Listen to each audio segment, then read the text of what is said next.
So good morning again.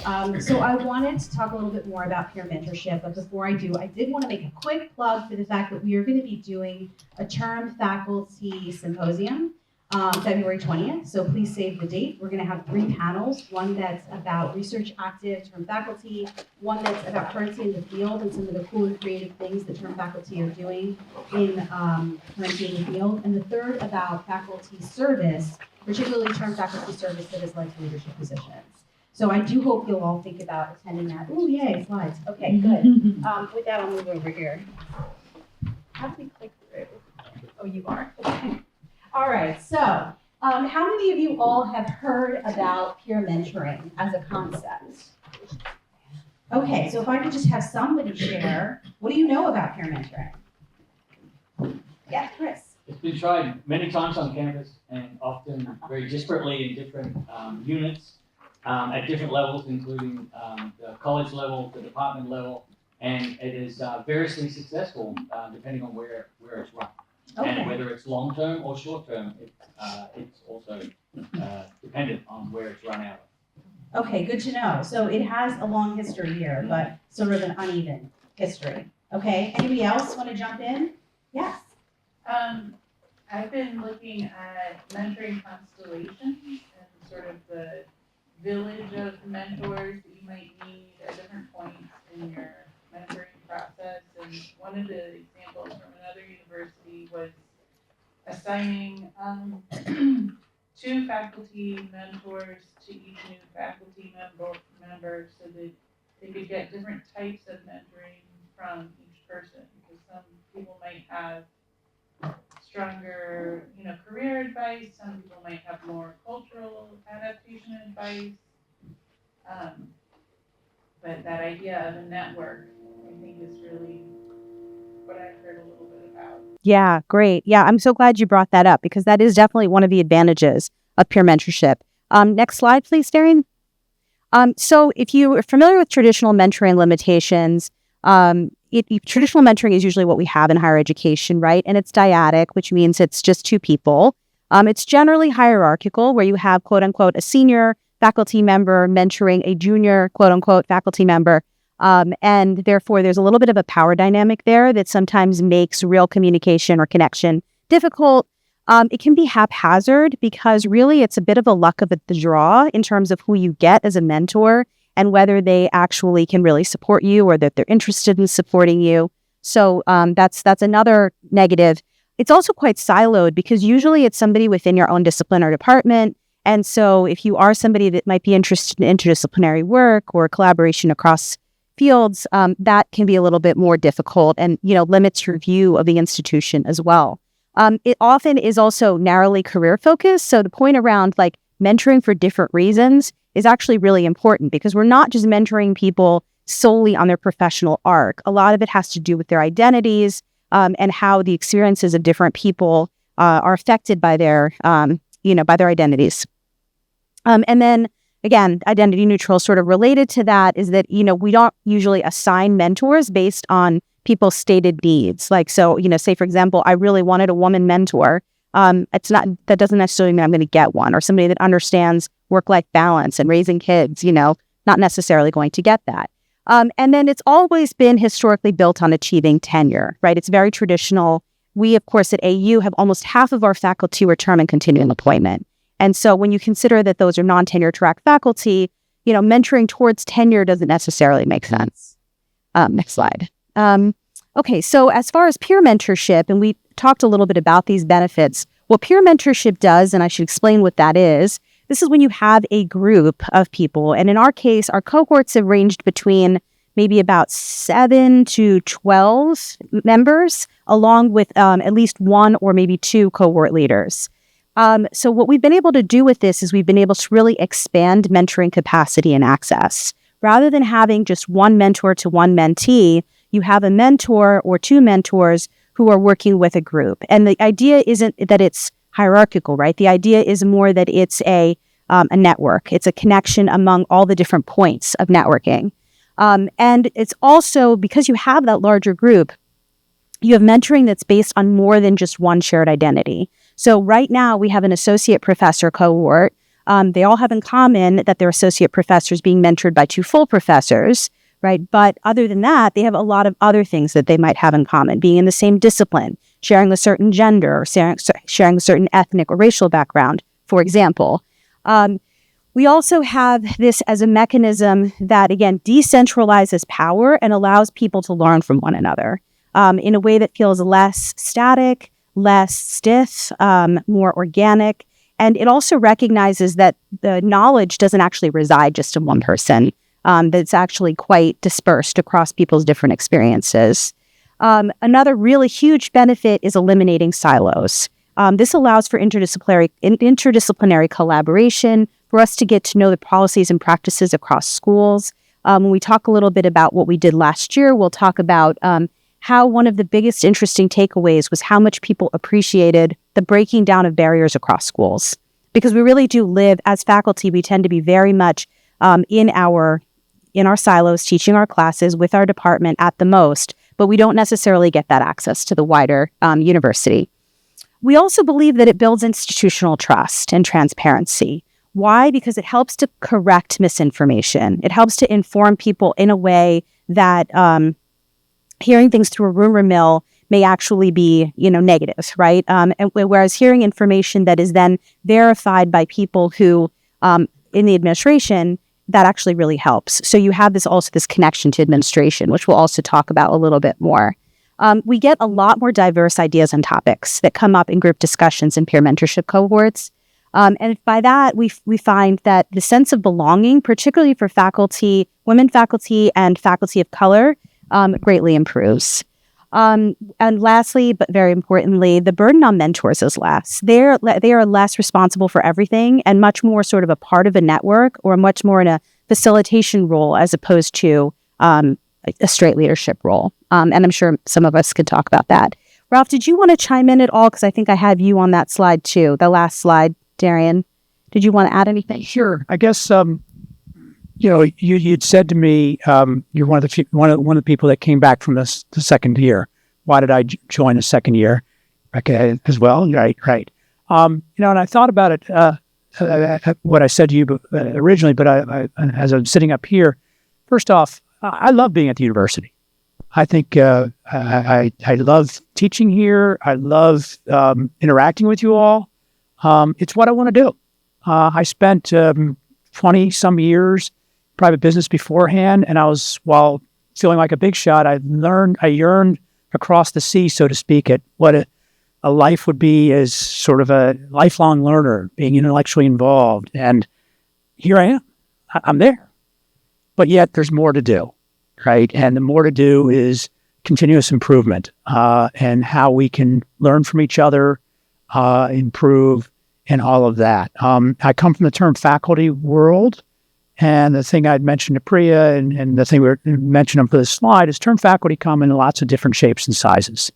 We have tenured, well, not always, often come straight out of the PhD program. They're the cream of the crop. Everybody, certainly in my department, if not in general, that is tenure track, I am just awed at it, how skilled, how brilliant they are and friendly they are. I mean, really, really, I love our tenure track colleagues. But the term come in different shapes and forms. We might be straight out of school, but we're often, like me, out of business, or maybe we're second or third career. Maybe we're a second earner, maybe not. We're just a collection of different groups. So it's hard to pigeonhole us into like one group, and this is how you have to do to get ahead and what you have to do. So that makes this sort of mentorship, and mentorship is sort of a grab bag term in some respects. It's like when I heard the peer mentorship, I like that because it's like, who doesn't like friendship? I like peers. Yet mentorship, as Priya said, I don't want someone telling me what to do.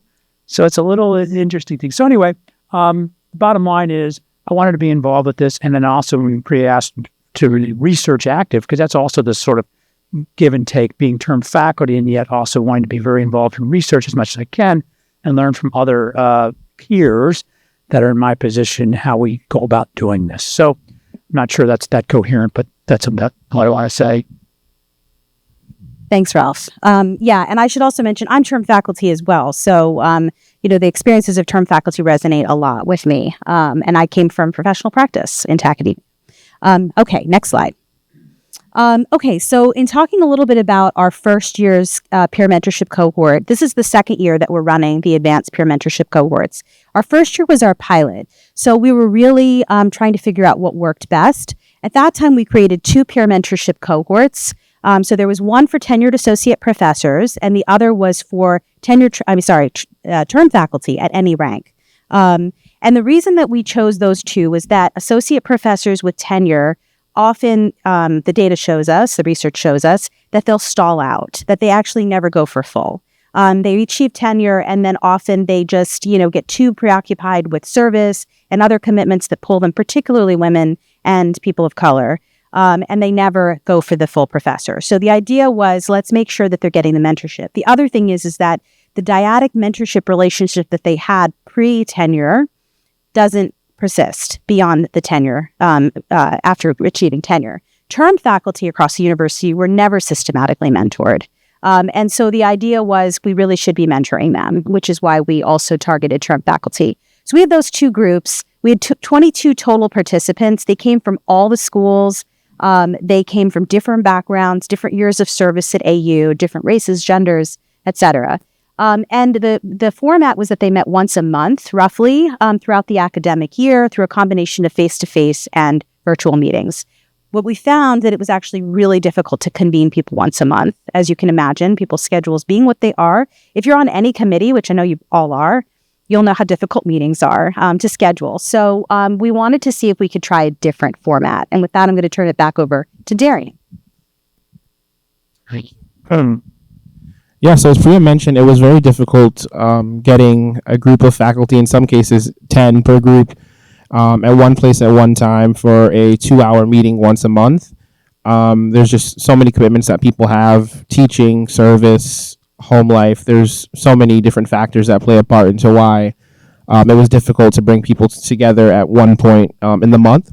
So a part of the advanced grant is that we evaluate all of our activities, and what we did was we conducted some focus groups with our participants, and what we found was that people thought that having a designated period of time that was built just for their development over the course of either a day or 2 days would be a better model, and then move into the monthly meetings. So what we decided to do was we did a kickoff at Airlie Resort in Virginia, where we launched our peer mentorship cohorts. So we had our group of term faculty. We had 12 term faculty and then 8 tenured associate professors. And of course, we had some administrators and our advanced team members there as well, helping to lead sessions. And yeah, we'll talk some more about that.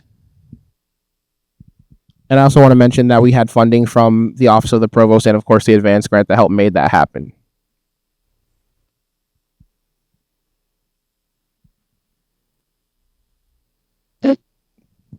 Sorry, this is over to you all, right, to talk about the key activities. Okay, so should I start with?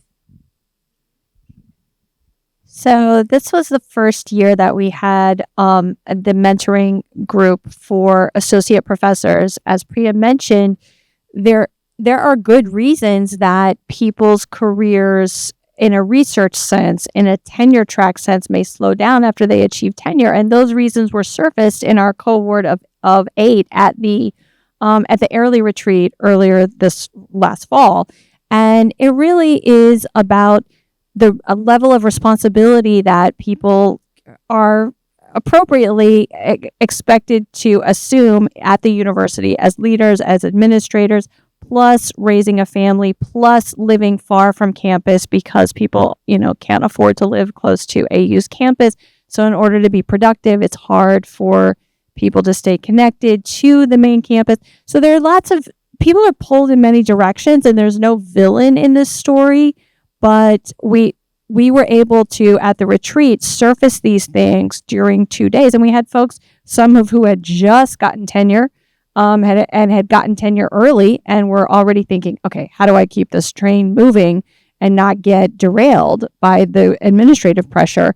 But there were also folks who had kind of been pulled into so much administration that their they did feel that they had lost the thread of their research. And for a lot of us, the research is the reason that we do this. And we want that to be valued, but there can be, at a tuition-driven institution, a lot of pressures that pull us away from that. And so those were the things that we were able to surface through deep conversations and hearing senior administrators talk about their experiences, and senior faculty talk about their experiences, as just hearing people's stories. And I think by day 2, we were really starting to pull out some of the true barriers. Let me hand it over to Maria.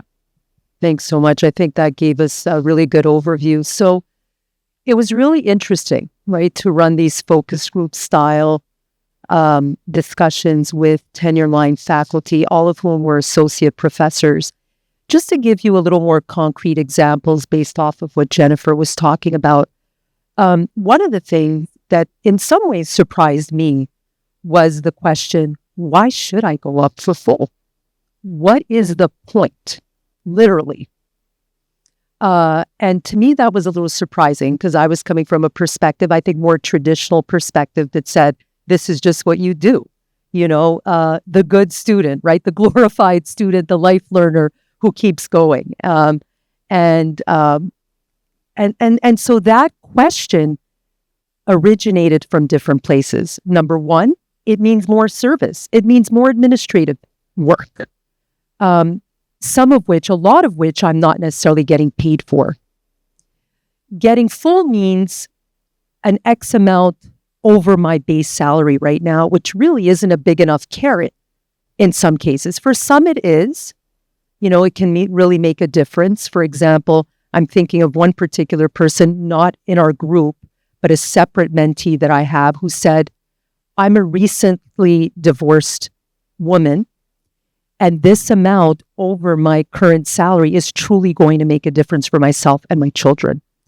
But now I feel like that was a little bit more of an anomaly.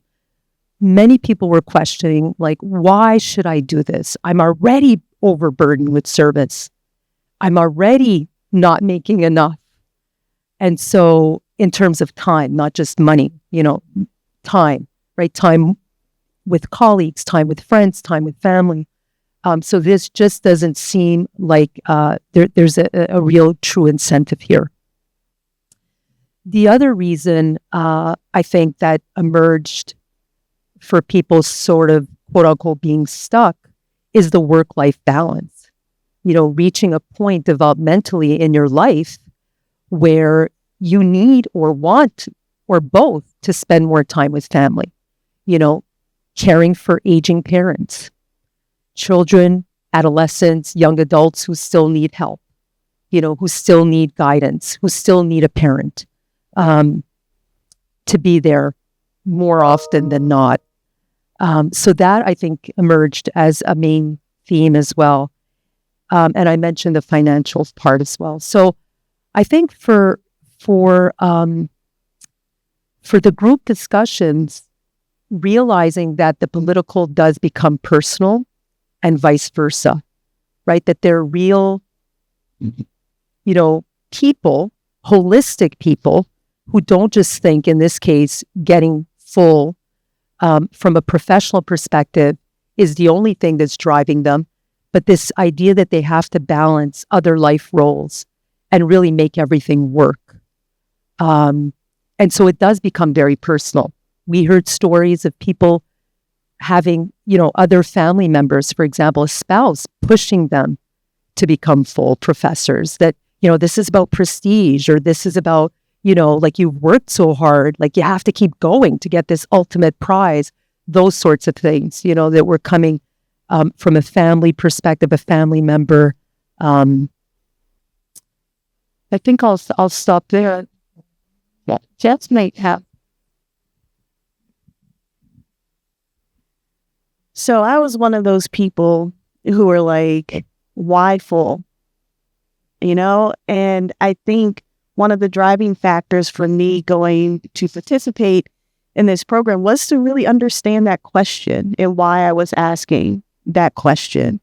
And some of the things that we did during the retreat included writing activities. So we got to spend some time outside in chairs near water, with the birds, just writing. And I think that time dedicated to free writing allowed for me to uncover some of the myths that I've been telling myself. You know, this isn't a therapy session, but those myths really matter. Those narratives that we tell ourselves, especially, you know, I'll be transparent. I'm a Black queer woman in academia, right? With a family. And at that time I had a 6-month-old, you know? And so trying to figure out why this question was coming up for me and what the answer to that question is, was really a benefit of me participating in this program. And I know we're tight on time, but there's many other reasons I could share about why I participated, but ultimately it was a great decision for me. And I left Airlie feeling like I had an answer to that question. And maybe I'll tell you that answer offline. To Holly. So quickly, I was in the term cohort, and some of my biggest takeaways from it were the one night we sat around the campfire, we played games, we had lessons on making the perfect s'more and how to make it in your dorm room. We had a birthday celebration. And so it was that sort of being able for me to meet these other people who had similarities with me, but were not in my program, were not in my department, right? Were not even necessarily in my building, right? But being able to see that I had these similarities with other people across campus and being able to make those connections was really, really one of my big takeaways. Being able to see how Priya had mentioned, how things are done in other departments, right? It was a big conversation was work-life balance and how you handle emails that come in at 11 o'clock at night. And we heard stories of how previous employers and right? Everybody has this, you know, as Ralph was saying, this unique path that has brought them to being term faculty here, and being able to listen to all of those other experiences and how that has informed that individual. And then you can personally take that away. It was really great for me. So, okay.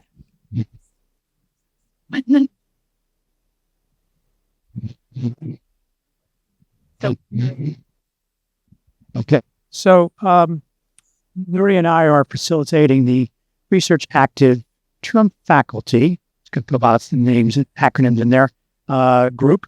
And I thought to do this, how are you at deciphering bad handwriting? Not great, but I can. Okay. Okay. I'll help you. Okay. All right. But this is actually what it looks like. I tried to make it a little less. So go ahead. I'm start with you. Paper review. Okay, paper review, problem set, due. Okay. Final exam, email colleague, recommendation, snow shoveling, capstone welcome, Yeah, you're welcome. prepare first week, and merge. Merge my actual research I was done. Oh, okay. This is your to-do list. Oh, okay. That's my to-do list. Yeah. That's my to-do list. Well, you know, right. Snow shoveling, I also put down the bottom. What's the point, right? Well, maybe whether at term or certainly at tenure, you get your equity in so much from doing research, it's on the bottom of the list. So why is it at the bottom of the list? Well, people might say, I don't have time. I'm so involved with other things. I don't get rewarded if we're in the term faculty. Maybe it's because I don't always know what to do, how to be productive in it. And so I know if I shovel the driveway, by the time I'm done, the driveway's clear, kind of. But if I start doing my paper, maybe at the end of the hour or two, I have nothing to show for it. Right? So as you think about research collaboration, mentorship, peer discussions, I think that's a key element. You know, how do you become productive? And then in these special issues of being in the term faculty with some of your other constraints, how you be productive. So that's all I got. Nuria, do you want to add? Very lately, I think what was very interesting being in that cohort is that not all term faculty who do research are part of the professor, you know, assistant, associate, and professor sequence. So most of them, because I am in that sequence, are in the professorial lecturer sequence. So that's how we call them, sequence. And that was very interesting because it breaks that idea that the term faculty who do research are those who have this track that is quite small, actually.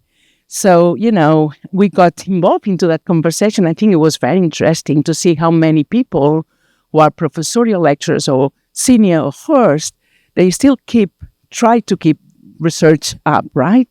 So that's a much broader conversation if we go into this. But I just wanted to highlight this because, it's 9 people and all of them actually are on the professorial lecturer track, which is very interesting. So maybe we can answer some questions after this, if there are any. But back to you. Sure. And I'm going to turn it back over to Darrion with Holly, but I do want to just mention so that we have 3 this year then, peer mentorship cohorts. So the 2 that were launched at Airly, and then the 3rd one, which came up afterwards, which Nuria and Ralph are leading for the research active term. Back to you. Yeah, so one of the other things that we want to talk about are the benefits of having peer mentorship in person versus doing a hybrid or online format. So, how many of you are burnt out from Zoom, Teams, Google Workplace, et cetera, et cetera? Yeah, so we find that, and this is all observations that we had from our previous year of peer mentorship, was that when you're in a room together, it's more energized, more collaborative. People are able to say things that they would necessarily have the energy to say online. Screen distractions are minimized. So think your email notifications, Teams notifications, all of those other pressing things that you have are they're minimized for the moment. Of course, it's hard to ignore those things, but when you're in a group in person, it's easier to put that phone down or put the laptop case down and listen to what your peers are saying. Also, community and trust are built through shared physical space. So one of the things that we did last year is that we met in the Leonard Hall conference room every month, and people became familiar with the space, just knowing that that's a trusting environment with the people who are in that room. Also, faculty can design individual action plans using physical tools. When I say physical tools, I mean whiteboard. So you might have your instructor run up to the whiteboard, write something that inspires you, and then you might want to write something that adds on to that. Or even when it comes to creating an action plan or a mind map. So there are ways that you can work on your mind map or your plan for the semester at your table, and you can see that your colleagues are doing something that inspires you. You want to say, oh, let me grab that idea, and I like this idea, and you can't really have that type of interaction online. And also myths and misinformation are actually actively debunked. As Jess mentioned, there are a lot of myths that people come into peer mentorship with, and having an instructor on the spot tell you, that's not exactly correct, or you were given the wrong information, let me give you the correct information. It makes a difference because it can happen quicker and a more trusting way in person.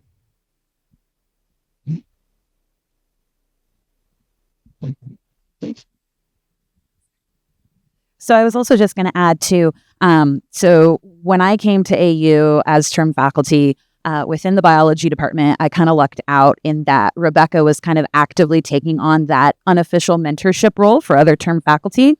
She had already kind of had been there a couple of years and knew the process and things like that. But then I transitioned into a lab director position. And I'm an N of 1 in the biology department now.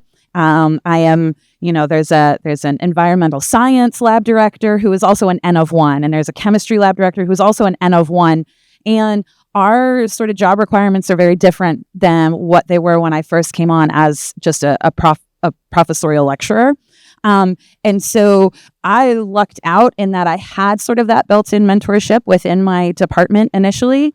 And then I found that I no longer really had that, and there wasn't the physical space for me to necessarily find the time to go talk to the other N of 1s in the building, right? And so these in-person and having that 2 days let me meet other people who may not have been in my exact position, but had similar questions to what I had, right? Whether they were in the School of Education, right? And they were in charge of more of like a facilitator or a role where they were maybe an advisor to future, teachers or people who were the instructors for future teachers, right? And so they weren't actively necessarily teaching, which was kind of where I was at. And so that was one thing I wanted to add, was being able to occupy a space, because otherwise, your life is like setting up a lab, running copies, answering emails, and you're like, oh yeah, I had that question. I wanted to find someone to ask. You don't ever ask it, right? And so that was another thing of this forced sort of making these connections with people.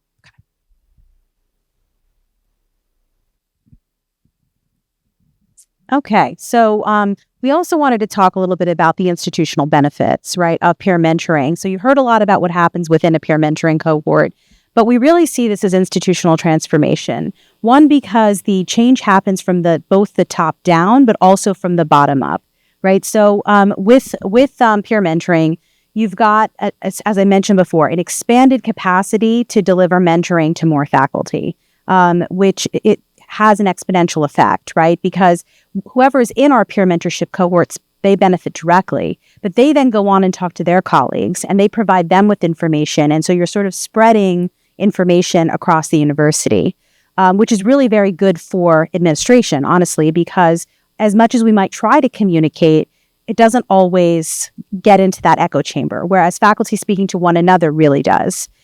It also, as I've mentioned before, develops those interdisciplinary ties among faculty. Again, this is something we might try to do from the top, but it doesn't work as well as when it happens organically with people making the connections to each other. We also see it as a really important piece of peer-to-peer information sharing. There were a lot of things that came up during cohorts, both this year and last year, that we were like, why do you think that? That's not true. And we were able to explain exactly how things are and what they were meant to be. And that and people had a chance to ask questions of administrators who, weren't always in the room, because we wanted to respect the confidentiality of the cohorts and having honest and open discussions. But we did come into the room at times to help navigate questions that people might have. And then once that information was shared, it got out further. We also saw it as really pivotal in connection and community. This is something that needs to happen at the university. It's been difficult to recover since the pandemic. I think we all still struggle to feel like we're really part of something again. And so I think the monthly activities, the monthly meetings have really done a lot towards creating this cohort, several cohorts of people who now are really excited when they run into each other on campus, who are emailing each other frequently and maybe even getting together, socially outside of our meetings, I hope, and learning to make s'mores as well, right? So, and we find that in the end, it really changes the nature of interactions. People aren't necessarily looking to the center or the top for all the information, but they're looking around and talking to one another and feeling like they're getting valuable information.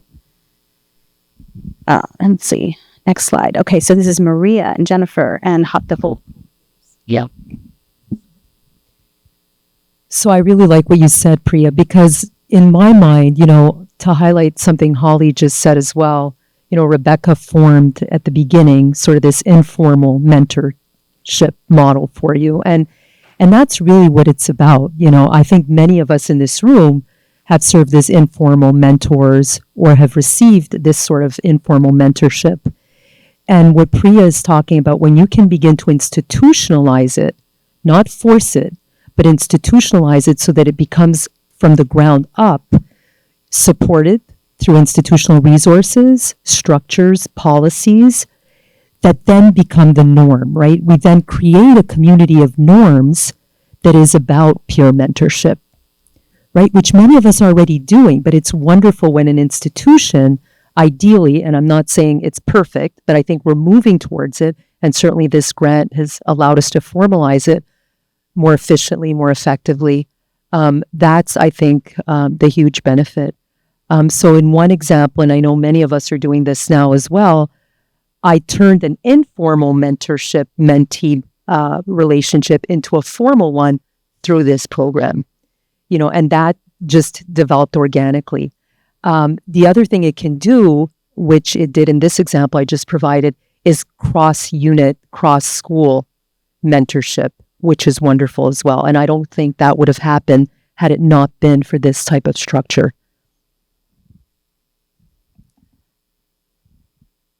I'm trying to think if I have anything profound to add to that, but I really think that when I was pre-tenure, I think a lot of the messages that I heard were fear-based. It was like, well, I don't understand what you do. And I heard my colleagues getting similar messages. Oh, we don't really understand what you do.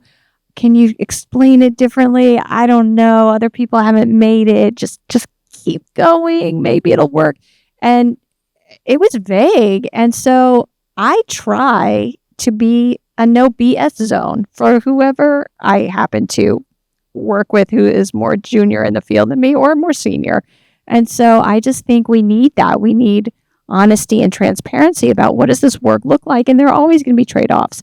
And you need people that you can go to that, yeah, they are only one perspective, but they're going to give you an honest perspective. Holly.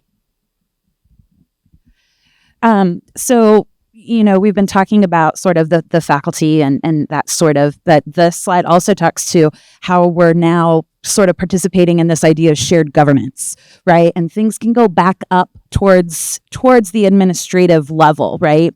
And so mine kind of speaks to this sort of developing champions and leaders who are going to advance change. So we know that we have this portfolio that's coming through, right? And so for term faculty to go up, right, for senior, you have this portfolio that you have to submit. Well, again, N of 1, I don't teach every semester, so I don't have student SETs that I get to submit as part of my student evaluation in my portfolio.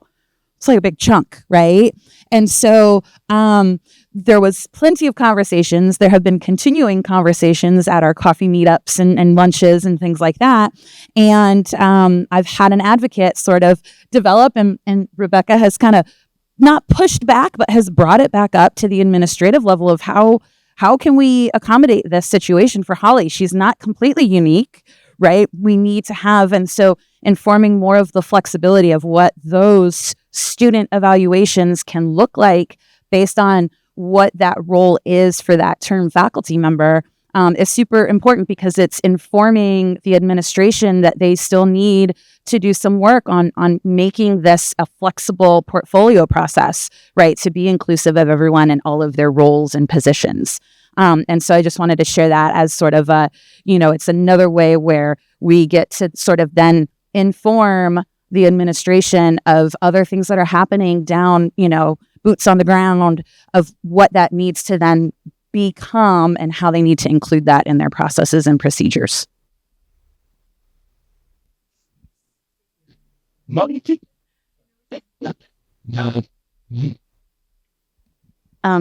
think these nuts and bolts things that Holly was talking about, I think were super important kind of like problem solving pieces that we do.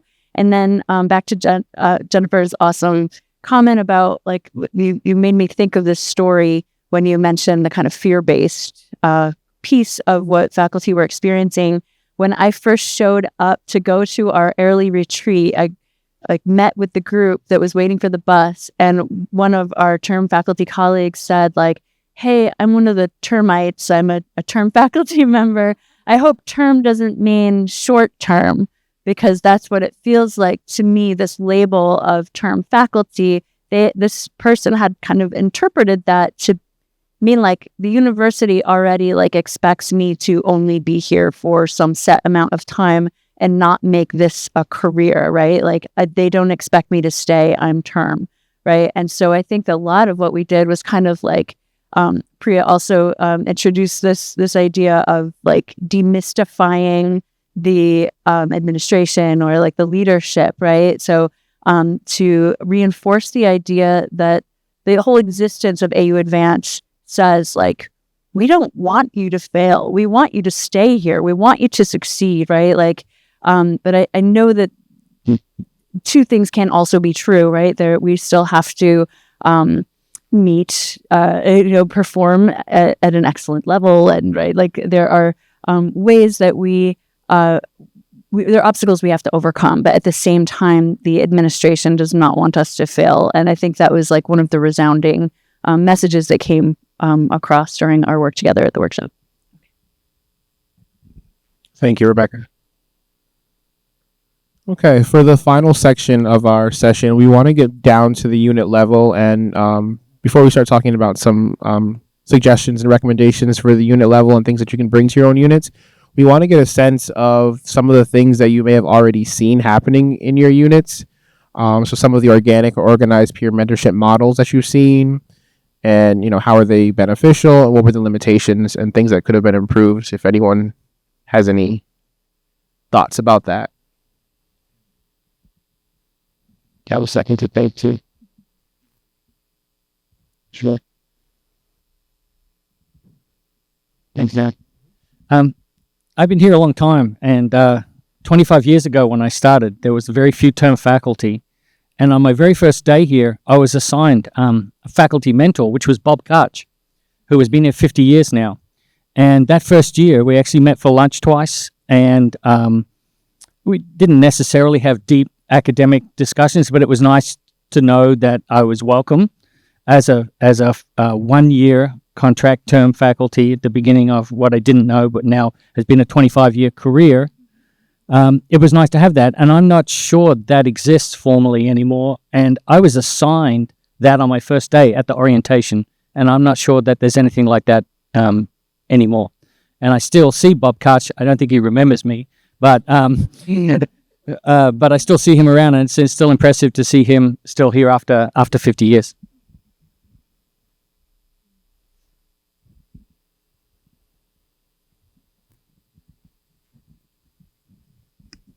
Hi. So I guess I would say within our department, which is environmental science, I think we have pretty good peer mentoring in the sense that we talk to each other about things, and like if people are dealing with a problem, they like reach out to the department and help.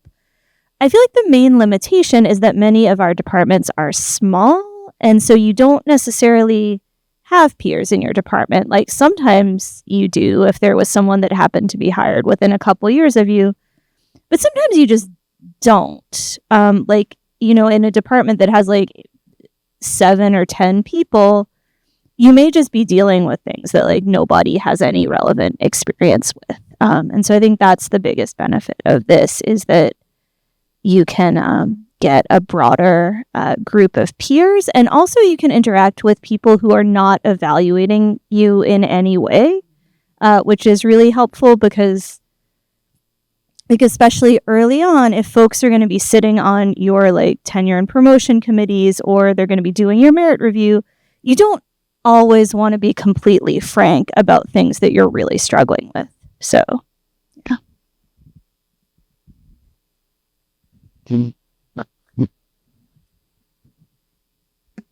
I guess I have a question. I'm a librarian. I'm new.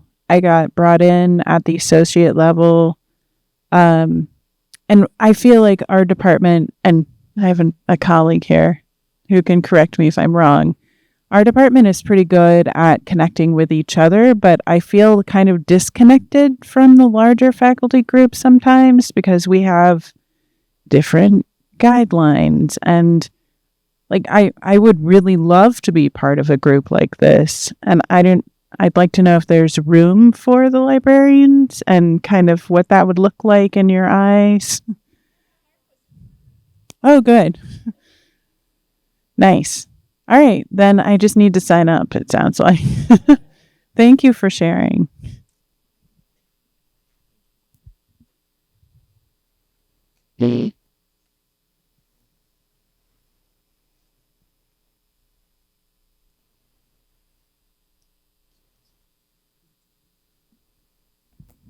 Okay, so as you think about, I'm just because it's easier for me to see the screen that way. So as you think about how you might bring this to the unit level, I think Chris's point is right. We aren't systematic about it anymore. But one of the things we wanted to think about doing is how do we exponentialize this? It can't always come from the center. We don't have the capacity. But at the unit level, we're hoping that this can be done, and maybe a little bit more organically. So these are kind of like tips that we would provide if you're considering maybe replicating something like this within your school or your department. And the first is to really like leverage leadership and figure out who among the faculty along different tracks could be your leaders or could be your facilitators. And again, they really are facilitators. They pull the group together, they come up with topics, but they don't have to lead the entire discussion. It's not as big of a lift as being somebody's dyadic mentor.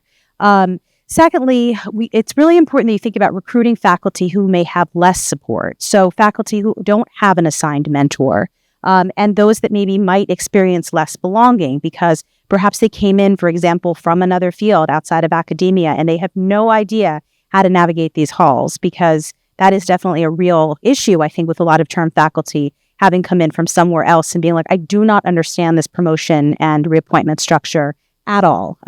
So helping out people who may feel a little bit less sense of belonging.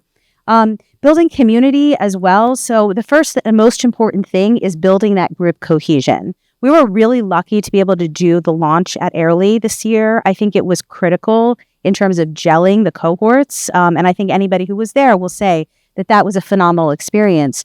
Building that up front was really important to create the trust and the bonds, and then being able to get the group together later became easier because they were already invested in one another. So I know everybody can't do Airlie. We know what the budget is. But even if you could do a campus lunch, something at the U Club, for example, or go over to Chef Jeff's and just have the group get together, it could be a great way to meet informally. Facilitate regular meetings. So where you can, having consistent in-person sessions can actually be really good. And you might want to think about piggybacking off of existing meetings so that this becomes a little easier. So I know all departments have their monthly meetings and, schools have their monthly meetings. So maybe like having it happen right before or right after might be a good way to do that. Also, co-creating clear frameworks. So working with the group, and this is really important with the group because I think you want them to have the co-ownership of identifying topics, goals, and action items that they may want to discuss. We did a lot of that back and forth where our leaders had ideas about what they thought they wanted to present, right? And then as they talked to the group, more concepts or topics emerged, and they were really flexible in terms of going after the topics that other people in the group raised, which I think is important so that it's relevant. And then lastly, prioritize inclusivity. Make sure that you have diverse representation and participation because you really want that variety of perspectives. And, if you're lucky enough to have like a group of faculty that you're already close to, that's wonderful. But again, we're sort of looking at the people who maybe are quieter in meetings, maybe are not attending the social events. How do we draw them in and make sure that they have a sense of belonging here? So one thing you might want to think about, so I am in a much larger department, and yet I think this kind of thing will be challenging. And potentially, if you're able to actually go get 15 minutes at a department meeting, so we probably only meet twice a semester. So if there's a way, and I've seen this before, where a librarian or someone from the Dean's Advisory Committee or somebody else speaks to us for about 15 to 20 minutes. If you can, of course, there's 18 or so different departments, so it's hard to go to every department meeting. But if you did, then you at least have all the faculty hear about it and in some way engage them. Because if someone like me tried to mention it in our faculty, I just don't see me getting much traction. That's a fair point. Yeah. I mean, we're happy to come around and talk about this. If anybody wants us to come to a meeting, I'm volunteering me and Darrion to come and talk to you all. Okay. And I think benefits for department leaders is you and Jess, right? I'm going to give it to you, Jess. All right. So I am a newly minted department chair for the meantime, here for a short time and a good time. But when we were talking about benefits of programs like this, I put on my department chair hat and thought about like my own experience and how, from a leadership perspective, things like building community and helping folks connect to people outside of our department can really build a sense of being welcomed here. And that translates into feeling included, not just in the department, but as a part of the university as a whole. And I think that for me, the first point really is important, enhanced faculty engagement, right? For someone like me who commutes from Baltimore to get here. Being in a program like this helps me feel that I am engaging in a way outside of just teaching my students or writing a paper or two, each academic year. And I think that the third point under here, opportunity to lead and have ownership in your own development, but also having a form of influence in other people's development, even if you are not, department chair or a director or something like that, you're still serving as an engaged leader by being a peer leader. And I think that also contributes to the feeling of cohesion and inclusivity within a department. So, yeah, I don't. Okay. I can't. That's great. Okay, we'll keep on going. Okay, so there are some pitfalls, though, that should be considered as you're thinking about peer mentorship cohorts, and there are ways to avoid them. So you don't want the peer cohort to be a shared, bitching session, frankly, right? You don't want it to lead to this just being all disgruntlement and people saying like, yeah, and I hate this, and I hate this, because that's not really productive, and that's not really the point, right? So you want to make sure that your cohort leaders understand and can explain policies in a way that, there's a why, to the way that things exist. They may not have to agree with it, but at least explaining what the thinking is behind it. Also, having faculty leadership come in and addressing the concerns, that was a big thing for our cohorts, right? So being able to do that and provide that access is really important. I think a lot of faculty feel like they can't talk to administrators, and we really want to demystify that because we want to make ourselves accessible. You also want to avoid that this peer cohort becomes a clique. Heaven knows we have enough cliques on this campus, right? And so you want to think about how to make it as inclusive as possible, inviting people to come in, making sure that, that they can, even if they weren't there at the beginning, that they can join the ongoing activities. We've set up our peer cohort subsequent sessions that are taking place throughout the year to be open to all faculty. You don't have to be a member of a peer cohort to attend any of the advanced programming. It's open to all faculty. And we also want to make sure that that peers are thinking about creating complementary partnerships rather than just, thinking about, matching people with all the same interests.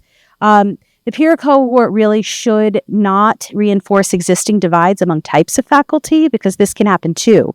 We have separate cohorts for tenured versus term only because the realities of the processes they have to go through are different.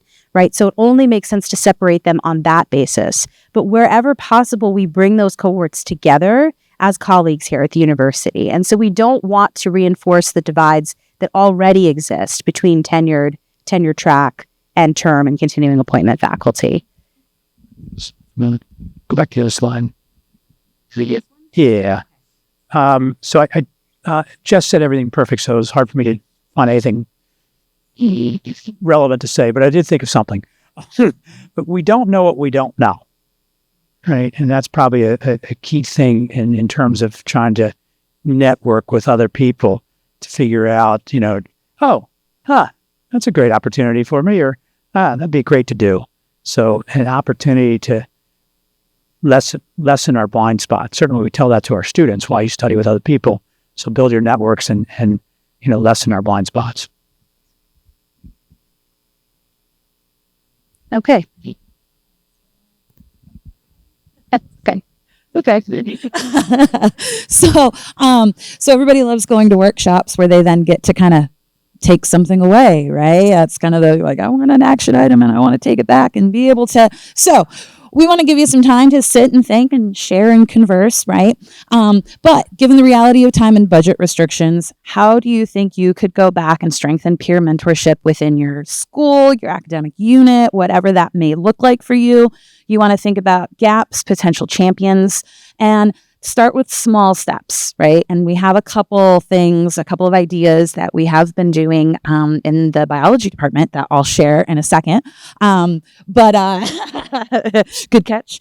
But we want to give you just a little bit of time. We've got a couple of minutes left. And so take some time, chat, share, introduce yourself to the person sitting next to you. And then we'll share out any ideas we have, okay?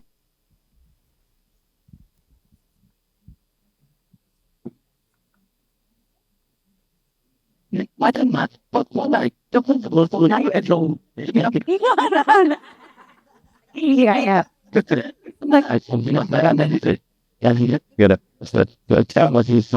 Yeah, that's all good. So I make sure Yeah. it's my personal laptops. I'm like, I don't know. It should be okay. It works now. Look, So don't close the PowerPoint. No.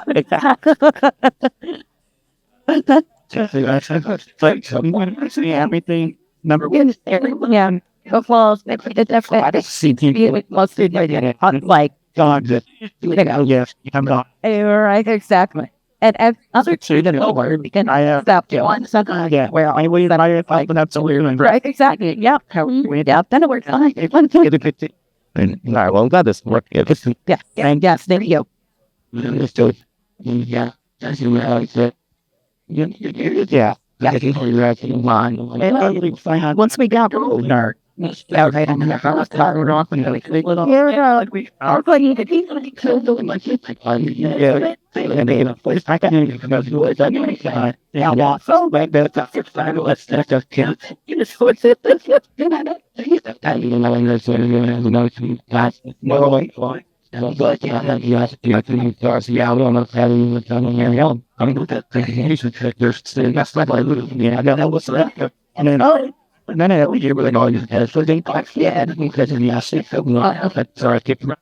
Okay, I've gotten the big piece of paper that says please wrap up. So I wish we had more time, right? Again, there's always time constraints. So does anybody have anything that their group had kind of discussed and wanted to share out at all? I know it was a short chat. I apologize. Anyone? I'm gonna shuffle. We did it. We just really introduced ourselves, but I was wondering, since two of us in the group are also adjuncts, if there's any thoughts on adjunct version of this. Excellent question. So while we haven't been able to create that at the university level, I know certain schools are doing some things. For example, Kogod, I think, is doing some really great things with adjuncts around mentorship and creating partnerships or peer mentorship cohorts for them. So I think it's one of those things that could happen and should happen, and maybe it's something that is driven up from the school level. I wish we had more capacity. Sadly, we don't. But this is why we really want to see this kind of expand out into schools. Great question. Any other thoughts that they wanted to share? Did anybody come up with any? I'll share out mine in a second. Anyone? I don't know if you did you have something unique? Okay, are you going to share out my idea? No. I was just this moment that you created for us helped me meet a new person in our department. I just realized that Jiro just joined our department. Yeah. so exciting. And thank you for creating this awesome moment. And the thing I was going to say about this is one thing I'm realizing is that there is a piece of what we've created here with AU Advanced where I'm kind of maybe a little lighthouse to help to bring the cohort together. But it's also making me realize that can only go so far. And this spring semester, I need to do a little more of the one-on-one kind of reaching out for folks who can't join in the bigger meetings that are restricted in other ways. And I feel like the click part that Priya mentioned, I have a lot of access to Holly. We're in the same department. Another person in the cohort is my office mate, right? They have a lot of access to this interaction, but then there are other folks who have kind of been excluded for various reasons, not on purpose, right? But I should put a little more into just send an email out to that person specifically and be like, hey, you want to, whatever, even have some coffee on Zoom or whatever they can meet. So with that, scheduling coffees on Zoom and things like that, we've got a couple of ideas that we are implementing within the biology department currently. Peer observation exchanges, right? And so that is also part of the portfolio process, right? And making sure that you are looking and interacting with other faculty members. Again, this can be something done within a department, within a program, right? That's something that can be set up relatively I don't want to say relatively easily, right? But a lower budgetary cost for doing something like that, right? You can have writing groups where you schedule a time where you all get together and you get into a meeting location and you're going to write for the afternoon, and everyone comes and writes whatever it is they want to write on, right? But it's providing that space, and then you can maybe have a share out of what you're writing or what you're working on. Elements parties where you get together and you bring up like, oh, I got this thing and I think it should include it, but I don't know where to put it in my elements. And oh, I did something like that too. It never occurred to me to put that in my elements, right? And so having element parties where, again, it's this sort of diversity of thought rolling around of what are the different things that other people are including in their elements, right? That I'm missing out on. And then another couple that we have, another one that I wanted to mention was similar to like the writing groups, grading parties on Zoom where you kind of hold yourself accountable to like a time where you kind of say, okay, you know, for the next couple of hours, I'm going to sit in front of my computer, turn on my Zoom screen, and I'm going to grade. And then you can intersperse sort of little breaks where then you can kind of have a little, you know, chat with the people that are on the Zoom call. And then you say, okay, yeah, chat's over. Go back to grading, right? Some accountability in that way. But again, fostering this idea of community and inclusion and you know, togetherness, right? Okay. Sure. And on this last slide, we just have some additional resources for peer mentorship, including our Dean of Faculty website, the Advance AU webpage and LinkedIn, of course, CTRL, and the National Research Mentoring Network. Yeah, thank you for joining us. We apologize again for the technical difficulties in the beginning. We have about a minute left if someone has a very quick question. Oh, and don't forget to do your survey. I know CTRL wants us to remind you of that. Session survey. Yeah, I think 2 or 3 years ago after Ann Farron, myself and 2 others got into a writing group just from Ann Farron. And what we did was we went about every 2 weeks on Zoom and we said hello, said 2 cordial things, and then we took our cameras off and for an hour did whatever you do. And then for 5 minutes at the end of that hour, maybe said what we accomplished. Of course, it's very challenging not to check emails, not to do this, not to do that, and do everything that doesn't involve your research. But at least it made 1 hour when you're supposed to have done something research related. All right. Well, thank you again. And if you all have any questions afterwards, I can stick around a few more minutes. I don't know if others can. We can chat. Thank you.